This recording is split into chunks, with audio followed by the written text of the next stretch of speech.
Alrighty,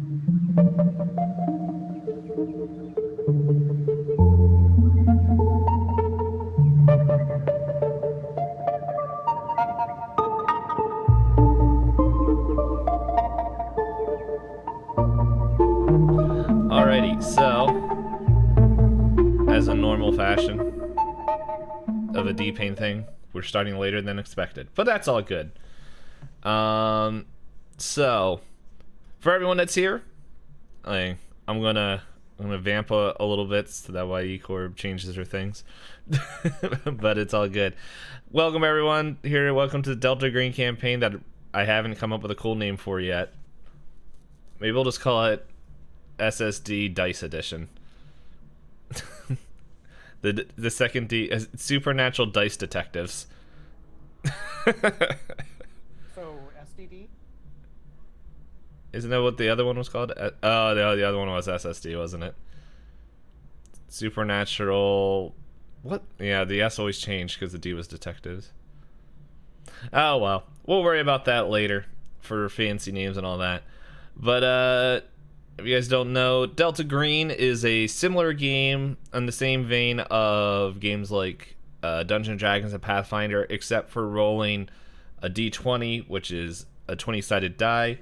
The characters will be rolling 2 d10s, which are 2 10-sided die that I'm holding up here, to determine their rolls, and they have to roll underneath their stats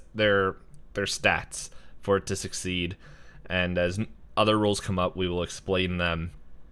So yeah, I guess just starting off, going around. Let's see. We'll just start over here. Well, we'll start with Knight, because I was already playing with Knight. Knight, how you doing? Are you excited? I'm doing good. I'm doing good. This is going to be fun. On a scale of 1 to fun, how fun? Pizza. Okay, works for me. We'll introduce characters later, because the way the opening's written, we'll get to meet your characters as we go through. So yeah, we'll go with Snake next. How you doing, Snake? Hola. I'm trying to think if we played games on the stream together.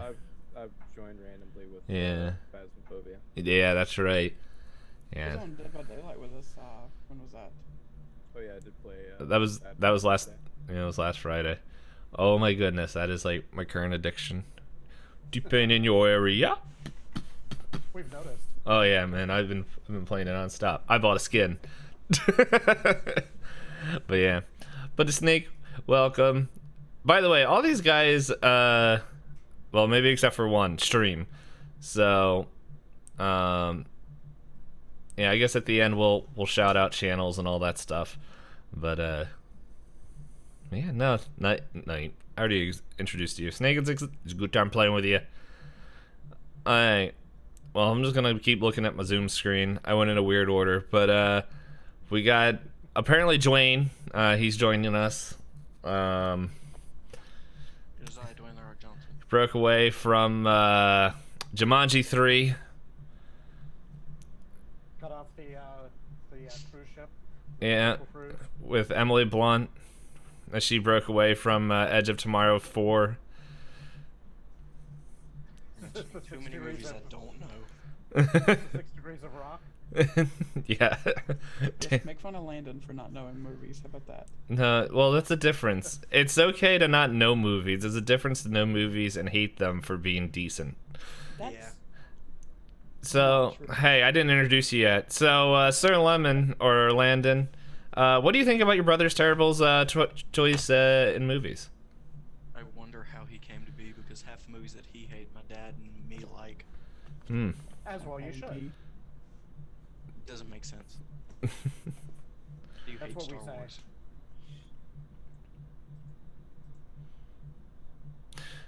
Alrighty then.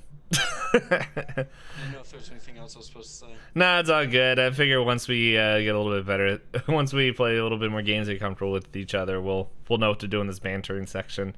I just wanted like people, because I'm planning on uploading this to YouTube for people who want to catch up when we get down the lane, the way a little bit, so that way people know, like, oh, okay, this is how it started, and blah blah blah. Yeah, so there's that. We got ourselves Twinkle Toes, the man of many names, Twinkle Toes, Cool Logan. Oh, stop it. I don't Professor Pug. I forget what his name was before. He changed it 300 times. Pug, how's your night? I'm tired. Okay, As far as the night is. there's your 800th name. Tired. Nice to have you here. It's Neighbors doing, Landon. Hey, that's a different podcaster stream. And then We already know you tried to spy cam them, so you know. World Star. And finally, but not least, and the person who is getting their character sheet fixed, Oldie Corb, or Youngie Corb, or Middley Corb. Hello. Yep. Hello. Hello. I don't know if my video is working because I like stopped it and then now I don't see it and I don't know. Can you see me? No. Just blame Pug for ruining your video. No, I don't see you Accept yet. it. Wow. You might have to hit the little arrow in the zoom thing and re-choose the... Arrow and zoom. Yeah, like where it says the video, you might have to choose the video source. You could punch it. I have to punch my webcam to fix it. Well, I mean, I've selected it. It's just, it doesn't want to. Doesn't want to contact. Well, Anyway, I guess I don't know, I can hang up and call back or something. But, introduction of some variety? Or yeah, if you want. saying hello? We're just saying hello. Just introducing the players. We're pretty much the opening section is we're going to be introducing characters with what we're doing. Gotcha. So, I don't know why it's not working. I'm gonna... yeah, if you want to... Yeah, I got a few more things to share, so if you want to do that real quick. So for anyone that also wants to know, we played one test session of this, and I'm a big fan of this system, but I will fully admit I don't know everything, and I don't know how much of the rule book that these guys have read, but we're very new, and there might be times where we gotta just pause and I have a rulebook. Does that count? yeah, I have a rule book over there. Am I supposed to read it? It normally helps, but like for what we're doing, like I don't think we're gonna get into anything super complex, but if we have to, we'll just read the rule book, open it up. I have a digital one. I think I have like 3 digital ones somewhere. but yeah, so we will do that. Oh my goodness, Lady Sasquatch. She's here. And then one last thing for the players is just because of the way we just had the stream set up tonight, when you guys roll, just make sure that you announce what you roll. So like if you so when you roll your 2d10, say like you roll a 25, say like 25 under 52. So like whatever your percentage is. Like I think we can see in the chat now, like we have a failure of 72 over 45. And then if you pass, like it'd be like okay, 35 under 45. Just so that way people at home can hear what you roll. And yeah, so what would you say? Foreign language Russian. Yeah, so By 1. yeah, 61 over 60. Which if you wanted to, you could spend 1 luck. Oh wait, that might be a difference. No, yeah, you can spend 1 luck. Not everyone has as much luck as Ecorp's character, though. I still have a lot of luck. Alrighty, so yeah. Why am I so pale? You should... Lighting. Might... Pale in general. Yeah. You might try and get more sun. Might help. Time outside, you know. Yeah, I probably should do that. Okay. You're glowing. Alrighty. So, shall we jump into it? Yeah. Cool. Oh, were you looking for a response there? Normally it helps. All right. So, I guess one other thing that people should know if you guys have never played this system, Delta Green takes place in the modern world. A good equivalent of it is that I've heard people say it's like X-Files and True Detective combined. Or if you're familiar with other tabletop role-playing games, it's like Call of Cthulhu in modern day. So everyone here has a character that is part of the real world. Not of the real world, but like has a job that could actually happen here on Earth and stuff. And we'll explore more of this lore as we go on, but we'll grab a quick swig of water. We'll rock and roll.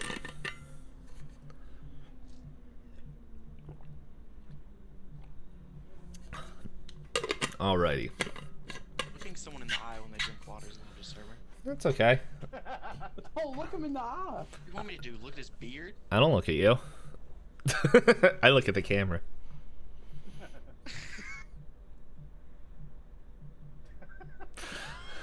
Okay, so we open up on a darkened room. The light of a computer monitor shines off some wireframe glasses. We hear the clacking on a PC as we turn the camera around to look at the monitor, and we see numbers and graphs sent from the MRO, or for the more common people, the Mars Reconnaissance Orbiter. Danny Torrens looks over the data to start the years-long math equation to start the plan to send humans to Mars. So, Knight, what does Danny look like? So Danny is a tall and slender man. You went through my description already because I never went through the rest of that. But it's not very distinctive. Just kind of lost in a crowd in general. But no real outstanding characteristics. Just kind of generic tall dude. Like black hair, no beard.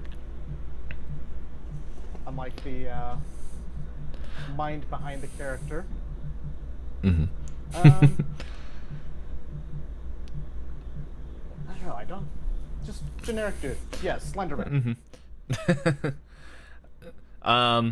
And I guess if you wanted to share, what is your profession? So Danny is an astrophysicist. He's working at NASA, and as described, he's currently working on getting humans to Mars, and has been working on all the orbital engineering, making sure spacecraft end up where they're supposed to end up, and on the most efficient routes, and making the most of all that very expensive resources, getting things into orbit and on their way. More efficient the orbit, the less fuel it takes to get there, and the more reserves we got. So, very important to make the most of those resources. Mm-hmm. Can I Yes. just ask a question? Mm-hmm. Did you just say your character's name is Danny Torrance? Yes, I did. Alright. Not to be confused with Dr. Sleep. I hate how I identical. caught that immediately. I hate how close me and Knight looks. As I was looking at my guy's description, I hate how close it is. I was just looking at the camera. I was like, y'all look familiar? Y'all look the same? What? No. All right.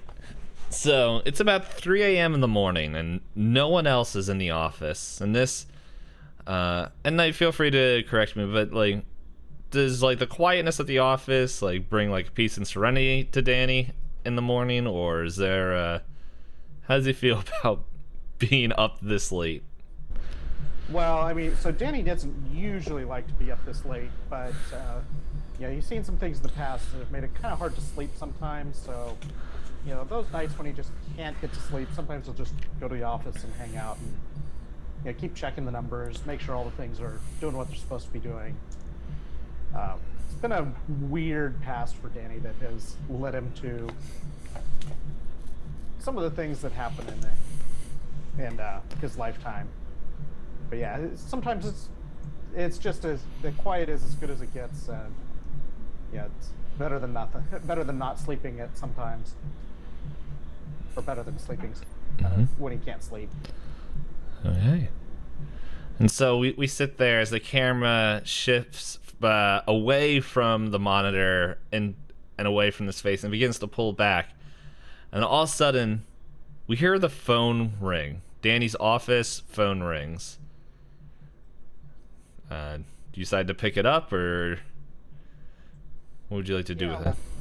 We'll reach over, pick up the phone, and take a look at it. I mean, take a look at it, assuming this is like it's my phone, so obviously I know that it's like a phone that I have a INC caller ID, and yeah, that's not a number I recognize. Yeah, it says redacted on it. You still pick it up? We answer it and say, hello? Hello, Mr. Torrens. You have a conference booking to be in Chicago. We're here to confirm that you will be in attendance. Chicago. When is this conference? Your tickets and room and board and all everything will be in the mail later today, but you will have to be on the flight tomorrow morning to be there by the afternoon.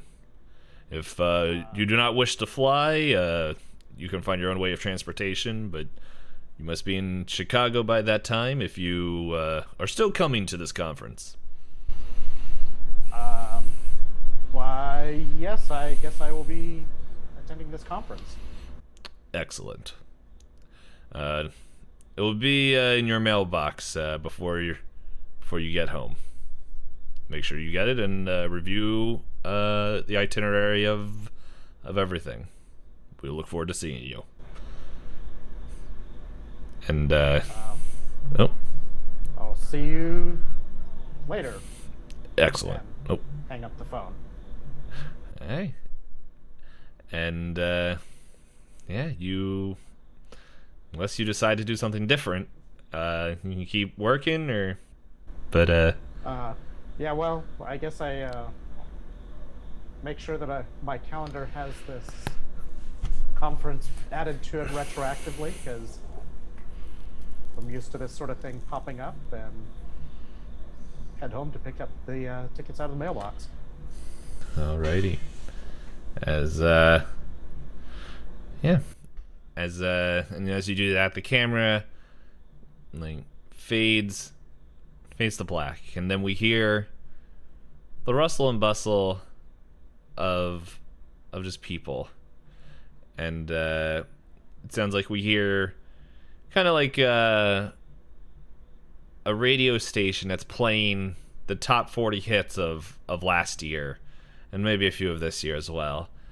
And the camera turns down, and we see aisles filled with food and toiletries, and people are funneled up and down Ralph's, looking for certain items to take home and cook for their families, or by themselves, to be reminded that they are alone and that they talk to plants.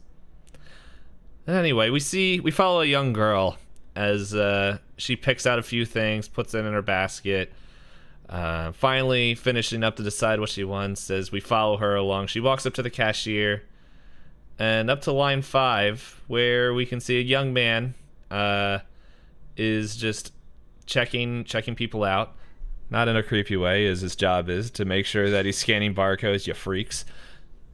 So Landon, who is this behind the cashier? I thought I had this image pulled up just so I can explain this in a second, but it is Evan Davis. You want me to explain what he looks like, or what? Yep. Alright, let me get this. I literally just had this pulled up. Where did it go? There we go. It is just an average height male for his age. He is 24. He has curly brown hair, and the majority of it's black, but like it's kind of a brownish black. And yeah, I don't know exactly how much more to. He has some slight stubble, not anything, super great. I don't really know of anything else to say about it. That's no problem. So you continue to ring her up, and she hands her a few items.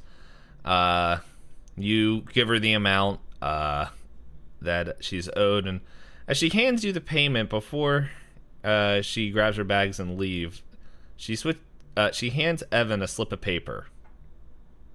What do you decide? What do you want to do with that piece of paper? Oh, yeah, he just immediately looks at it. Alright, you open it up, and it just says in small type, Chicago, flight tomorrow, boss has already been informed. And she, as you finish looking at you just see this girl just looking at you for affirmation that you understand or not. Yeah, he just gives a nod. Okay. And she smiles, says, "Thank you, sir," and gathers her bags and her groceries and walks out the store. And then yeah, so I guess that there was no one in your line, and you hear someone behind you coming up, and she's like, "Hey, Evan, what was that all about?" He turns around as takes a second to awkwardly think of something. It's Jimmy. Yeah, no. He pauses. He goes, phone number. Man, you had all the luck, man. I need to get up into these cashier things. All I get is weirdos and spills. Well, you're gonna have to tell me the details, you know. By the way, do you wanna go and I don't know, hit the bar tomorrow night?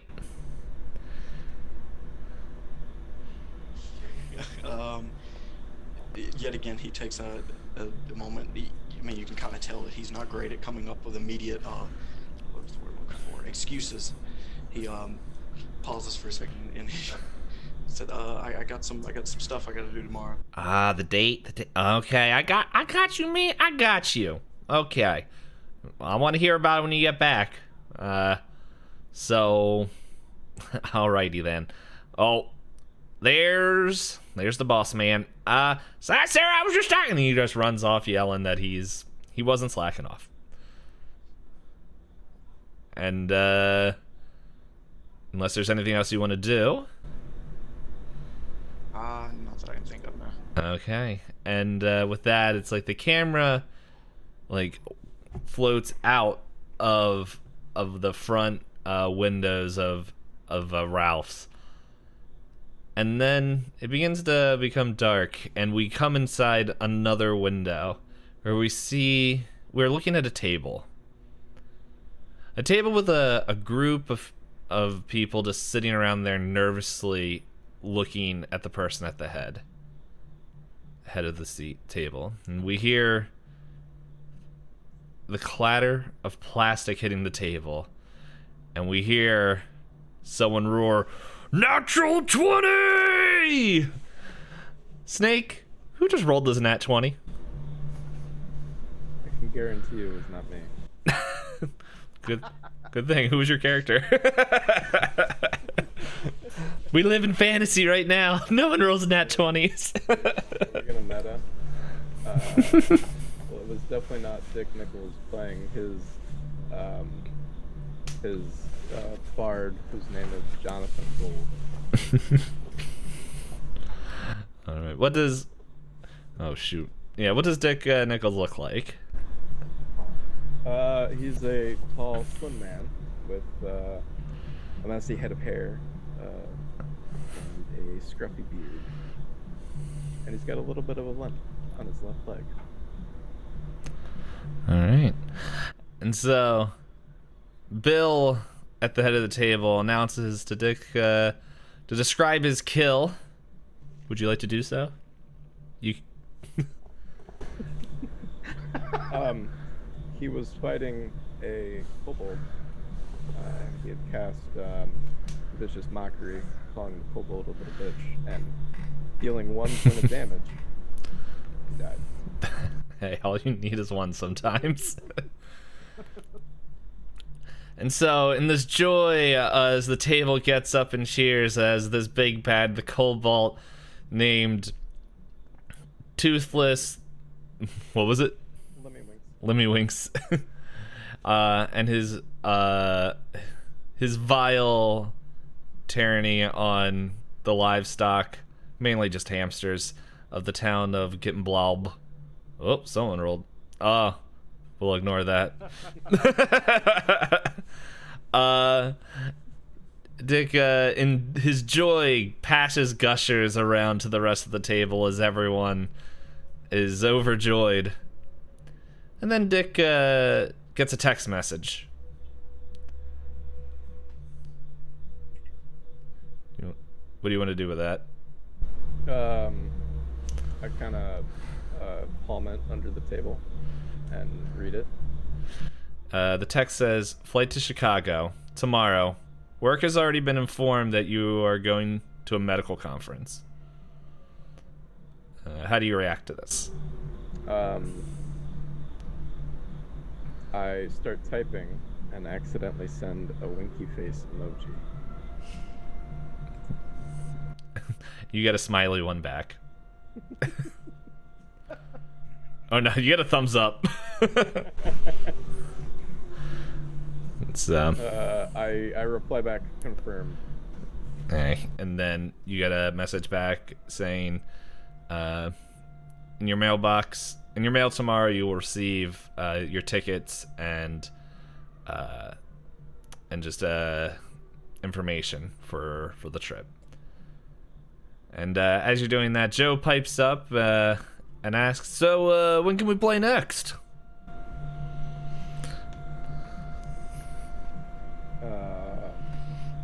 And that's normally how it goes. Oh. I look at him and say, "I'm not the one in charge of scheduling, and you know this, Joe." And everyone looks at Bill as he's choking on 30 gushers. And with that excitement, we the camera goes into another room. And as we come out of this room, we are in a field. And in this field, we see a majestic creature running through there.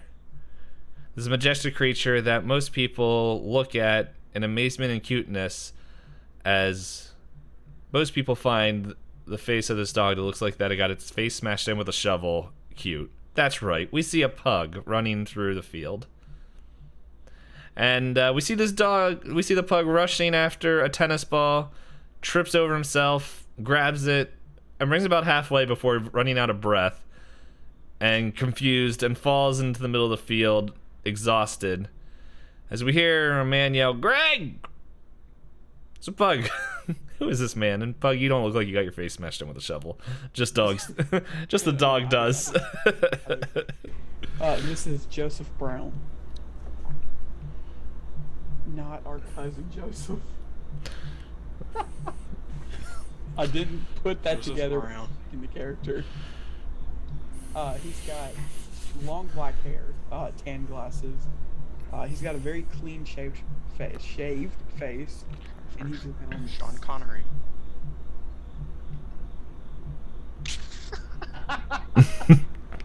Sean Connery. It's It's good really that about, we can throw Pug off so easily.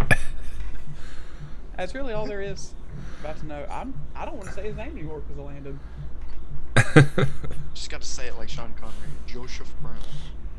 No, that's really all there is to know about Joseph. Okie dokie. So before Joseph is able to walk out to his gasping pup, his phone buzzes in his pocket. You're getting a phone call. I answer it on the first ring. All right. You hear a female voice that's just, "You're being summoned to Chicago for some on-call work. If you accept, press 1. I press 1. After a few minutes, after a few seconds, it's like, "Okay, confirmed. There will be a packet of information and plane tickets for the flight tomorrow to be delivered at your home. Thank you for your quick response." and Ian's just like, and have a good day, and then you can hear the line go dead. I run over and pick up Greg and start getting back to the house as quick as possible. And we see Greg with his face of just pure joy as he's able to run faster than he's ever ran in his life. I don't know. That is a very good question. That might actually help me if there is too.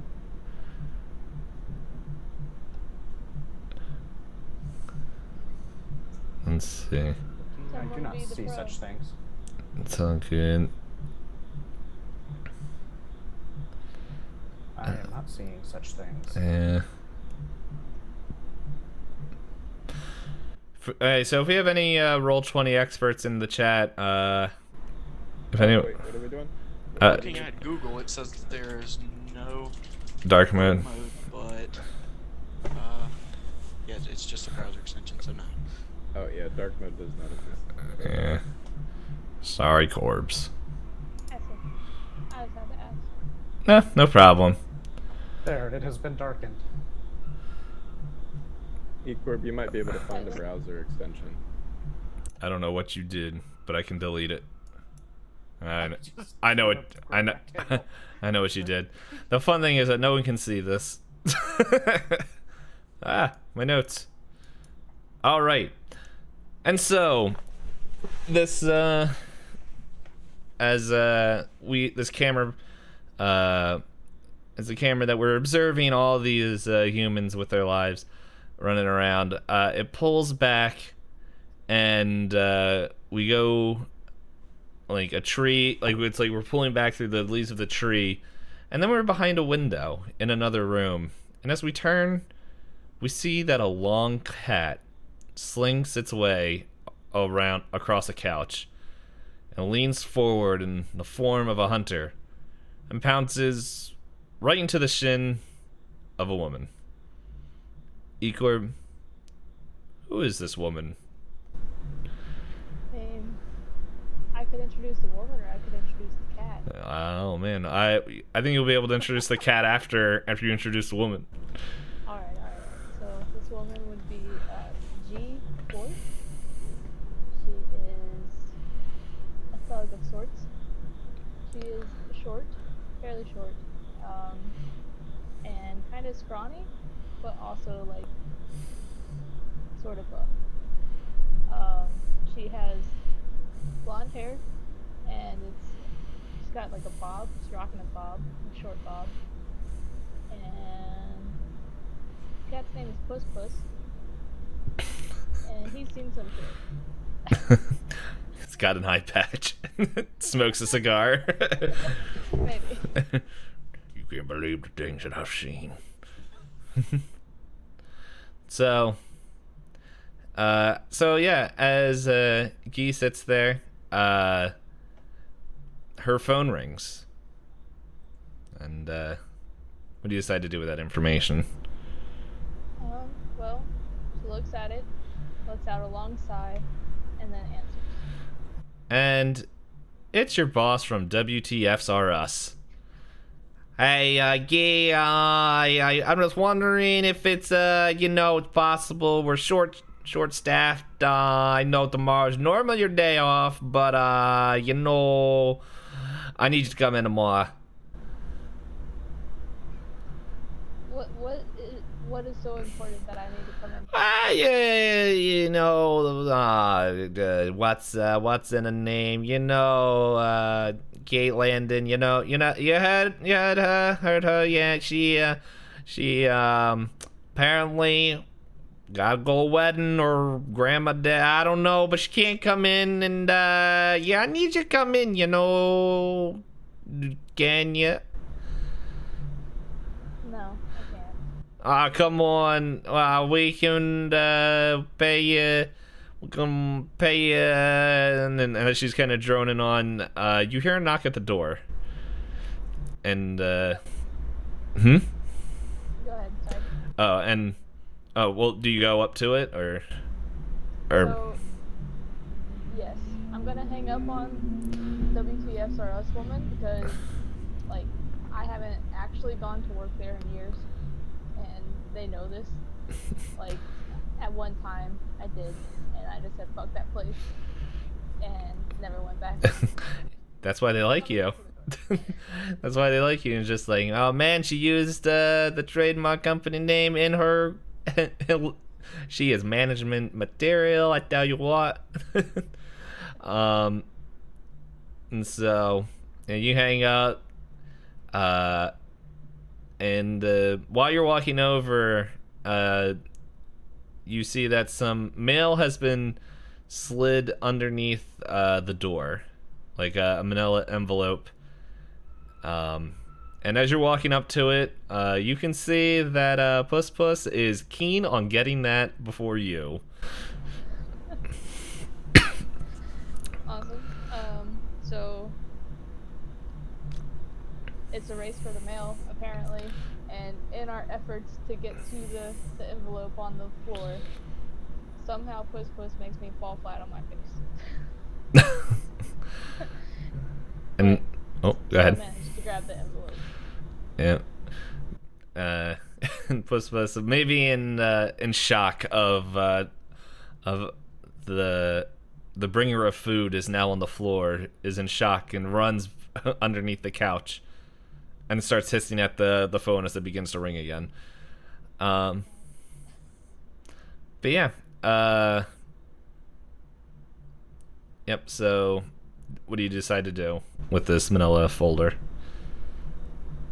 Open it to read its contents. Hey. Oh, go ahead. I'm ignoring the phone. It's all good. And so you open it up, and inside you can see a plane ticket and a letter. Which would you like to look at first? The letter. All right. The letter is just it's not addressed or doesn't to you or doesn't say who it's from, but you feel like you've gotten letters like this in the past, and just simply typed out in a nondescript, boring font says, "You are being stationed in Chicago. Government job. More information on location." And that's all the letter says. Interesting. I'll take a look at the plane ticket to see where. Florida. No, just joking. Yeah, it's. I guess you just said Chicago, right? Yeah, it's at Chicago. Flights for tomorrow morning. All right. Well, sounds like I got some packing to do. Yep. And so as you confirm this, and I guess as you walk to your room to start packing, you hear that Puss Puss is now talking to someone very angrily on the phone as they knocked it off the receiver. And just like, I would like to talk to, and you just hear angry cat noises as we fade to black. Awesome. I thought you meant that my cat could speak for a minute. No, that would be a sanity roll that I'm not willing to do right now. That's fantastic. Okay. So, everyone, just want you to know, that took as long as I thought it would to get through everyone's character introductions. So, but anyway, you guys are all getting on your flights. I don't think anyone decided to travel a different way out, and all the different ways you could have traveled, and different time things, because I think everyone is spread out across the country. Whatever tomorrow was, you guys all get in around the same time. Not all on the same flights, but you all, you guys, like, within, I would say, about between an hour to 3 hours, everyone's lands in the Chicago airport that I forget the name of right now. And you see O'Hare. O'Hare, is that what it is? Yes. O'Hare, Nice. Midway, Pick a pick. Yeah, we'll go with O'Hare. That was the first one that was suggested. In O'Hare Airport, if you guys just brought a carry-on, you skip baggage claim. If you did put a bag in, we don't need to really go into specifics with that. But you see a well-dressed person with a sign that has your name on it. And unless anyone decides not to go with them, they will take you to a building that is known as the Everett McKinney Durkison United States Courthouse. And within the lobby, how about this? Everyone just roll a straight D100 check. This is not gonna. Yeah, just roll a D100. Lowest it and 17.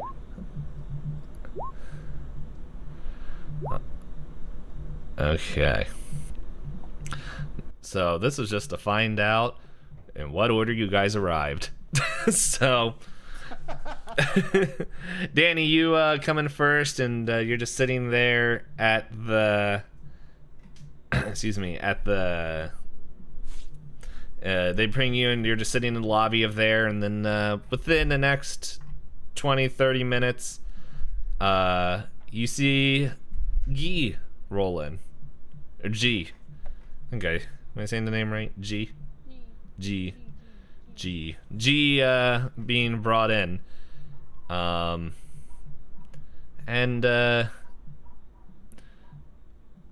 if you guys want to interact or anything, you guys, I will say, the test session with these characters hold like that did happen in this timeline, so that's already happened. Okay. Yeah. So, yeah, I'm gonna walk in and see not Knight, sorry. Daniel? Yep, Daniel Torrens. Daniel. And just kind of like roll my eyes and go sit down. I see G walk in and I kind of do a double take and like have kind of a confused look, like, what's going on? Hey. And as the silence still sits there, we have within the next, we'll say 30 minutes, we have excuse me, we have I believe it, now I'm forgetting names. Let me find it. I have it written down somewhere. Evan, you walk in into the lobby. You see a very I guess grumpy woman and a very tired man, but you don't know who they are. So Is he aware that of what they're doing, what they're there for also? Not yet. It wouldn't be uncommon for Delta Green agents to be set on a team, but Delta Green missions are very secretive and not supposed to be talking shared among other people because of just it would shatter a normal person's sense of reality. So you don't know if these people are your people that you're meeting or not, but it wouldn't be like having people. They don't send just single agents. They normally will send teams if they can to take out to help a situation. Just to be safe, he just sits down for now. All right. And yeah, and then we'll say shortly after that, good 15-20 minutes afterwards, we have Dick. He comes in to see the described scene of people sitting there, and you do recognize at least two of the people in here. Danny looks up as Dick walks in. It's like, does a double take, like, this is weird. Why do I recognize these people? I reach into my blazer pockets and I grab 2 packs of gushers and I toss them nonchalantly at the 2 people I recognize. And he grabs them out of the air and opens them and starts munching on them. Roll. I'm gonna go ahead and rip that pack open too, throw a couple on my mouth, and just kind of set my head down in my hands in my seat. Like, we already know where this is going. These were poisoned. Hey Dale, what do you think about this dude just walking in throwing gushers at people? And you didn't get one.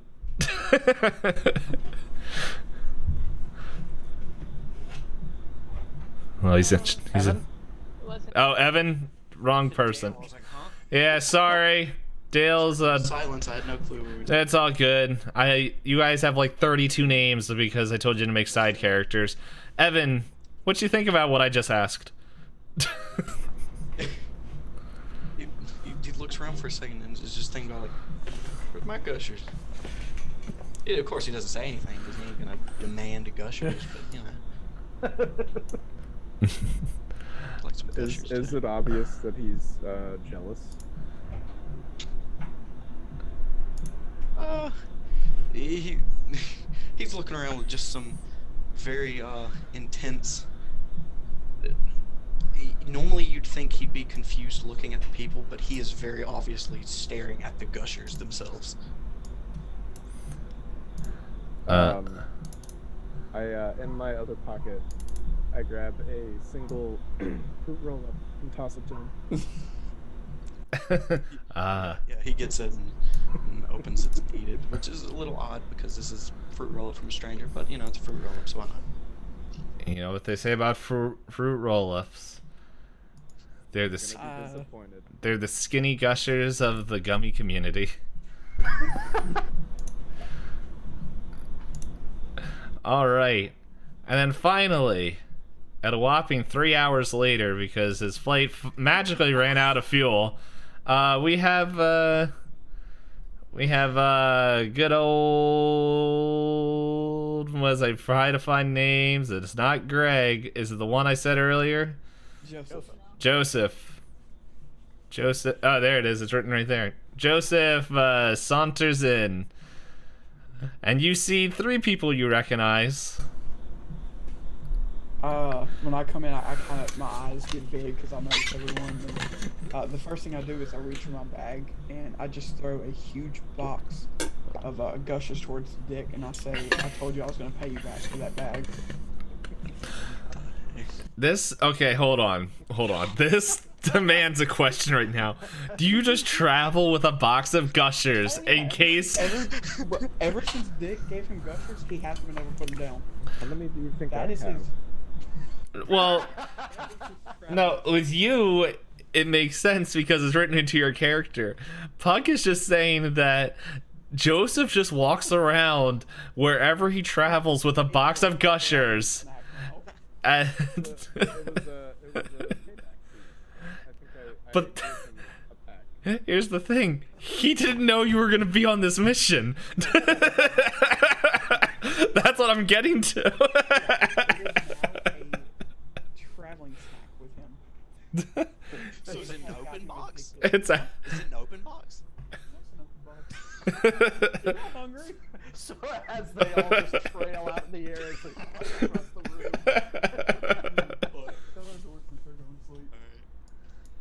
Oh, man. I look up at Joseph walking in and just do another double take, like, what is going on? Oh, son of a... Oh, frick! Ah! Landon? Uh-oh. I'm going now. Oh, man, you choked on a gusher. My camera's not seeing him. Yeah, it's fine. I'll turn it back on. I'm just curious to know whether or not the pug is with Joseph. No, the pug is still with his wife. Wow. I'm disappointed. The pug stayed home. Oh, what the... Wow, the rock with the language. Right? Not the main thing I was getting up to do. Okay. There we go. Can't wake up parents. Yeah, he does want another embarrassing story being shared on YouTube. YouTube. So last That's night. okay. We'll get it. We'll get it. Oh, hey, phone. I thought you were muted. That's Papa Titi with the story. Yeah.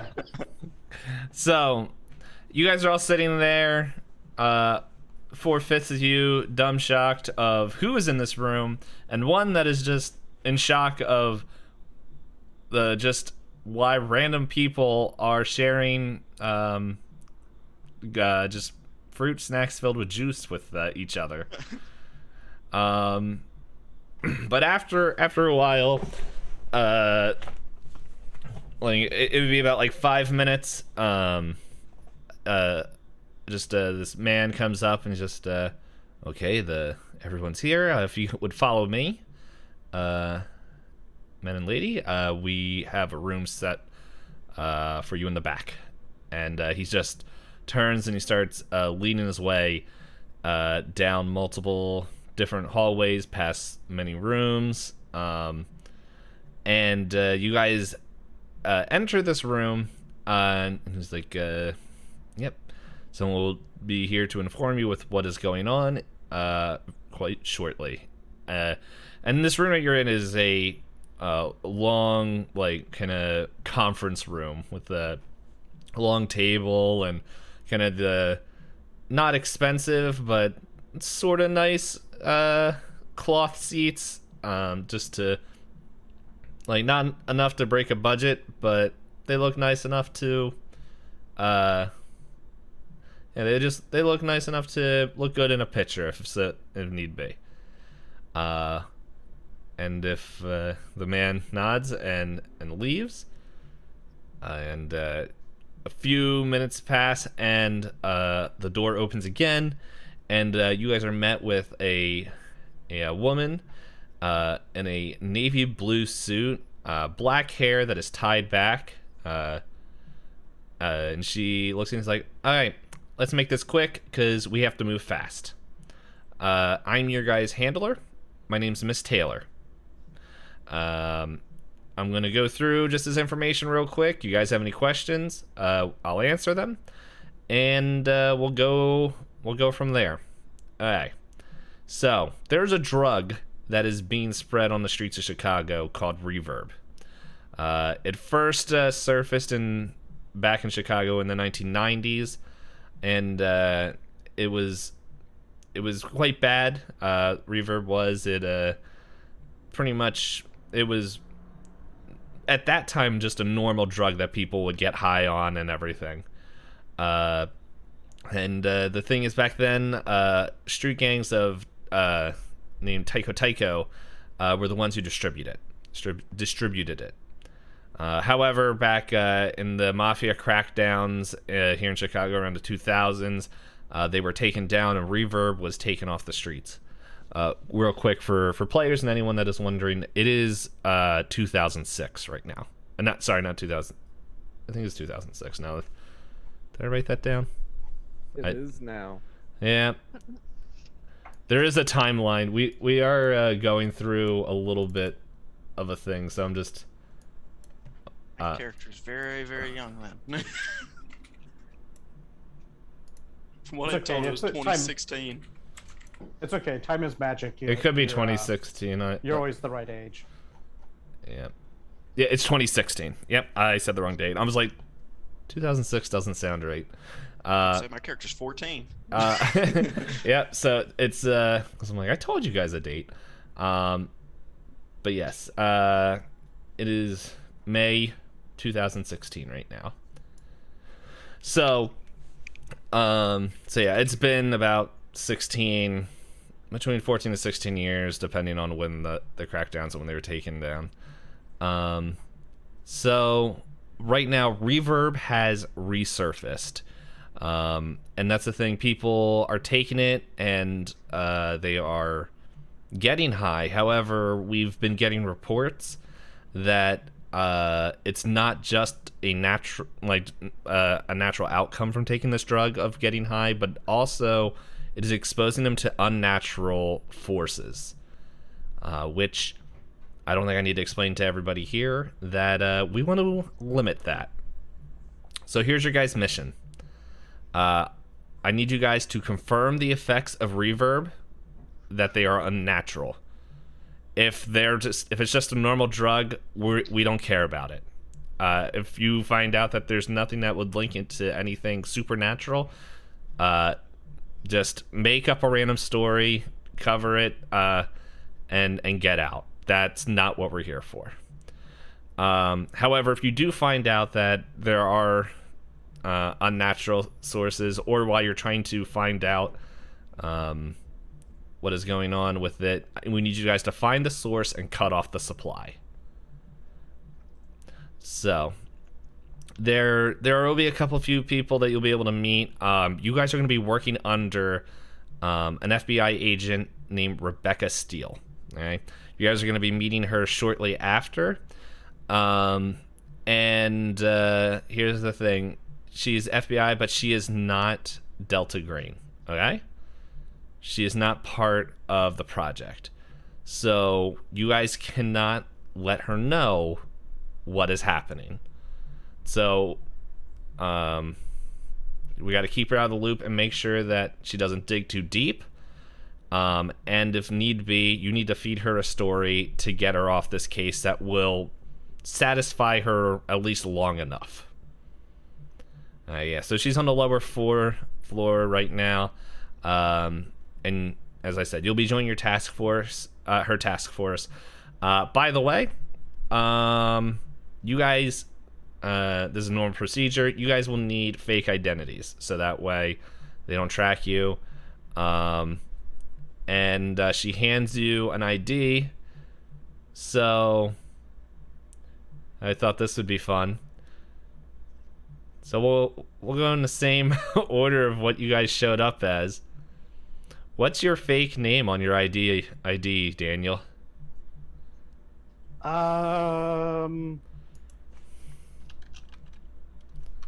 Joe Fredrickson. Hold on. I'm just gonna write this down in my notes so I ID.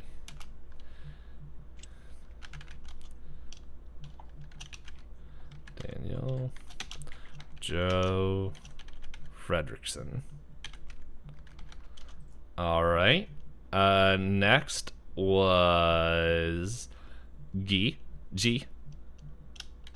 The fake ID has the name Jill Bags. Bags. Okay. All right, and then we have, scroll up, Evan. It's Bob Zoss. Bob Zoss. Z-O-S-S. All right.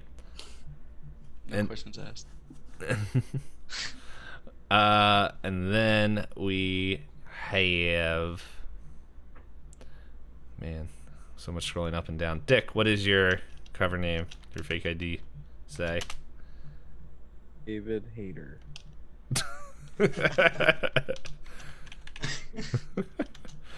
All right. And Joseph, what is Aaron Smith. Okay. Turns out I can't spell Joseph. Why are you looking at me? No, What? why do I know that name? I don't know. I just saw Have you this. found any coins in the forest? Is that like a? Have you started any religions? Never mind, I was wrong.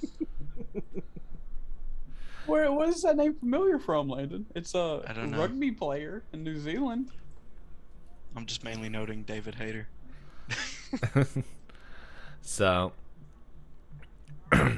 hey, so Miss Taylor looks at you all and just like, okay, those are your cover identities. In case things go bad, we just need to make sure that if we got to pull you out, or you guys got to leave, and let's just say it doesn't go well, that we have an easier time of tracing this to somebody else or to nobody, and you guys can live on with your lives, because you guys are doing great. Great work for us. But if you guys let names slip and all that, I can't do much for that.